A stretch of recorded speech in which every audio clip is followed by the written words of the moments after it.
Bali pinaka kepulauan sanewenten ring negara Indonesia.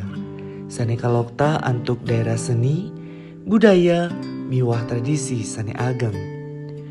Keagungan budaya sane wenten iri-kiring Bali, madue corak miwah tradisi sane nenten wenten ring budaya sane tiosan.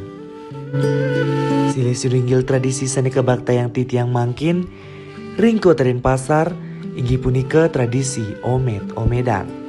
Tradisi omed-omedan puniki embas ring abad ke-17 tatkala kepemimpinan Raja Puri Oke.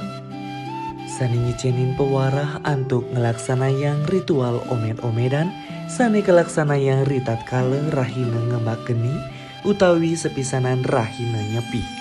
Parayuan ring Banjar sesetan kajel, sane mayuse 17 tiban ngantos 13 tiban wajib antuk ngelaksanayang omed-omedan mangda ngemargiang awik-awik sane durung ngelaksanayang gerahasta asrama.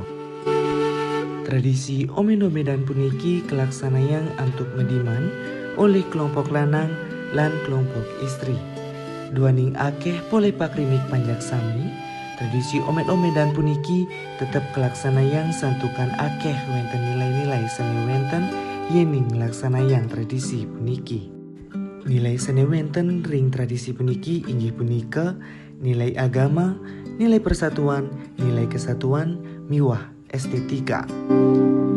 Punika mawinan krama desa adat sesetan mangda terus ngelaksanayang tradisi puniki pinaka warisan leluhur sane wenten saking nguni sane patut kelaksanayang. Duaning asa punika ngiring ajegan senilan budaya Bali ni pinaka cihna antuk lanturang manah suci nirmala.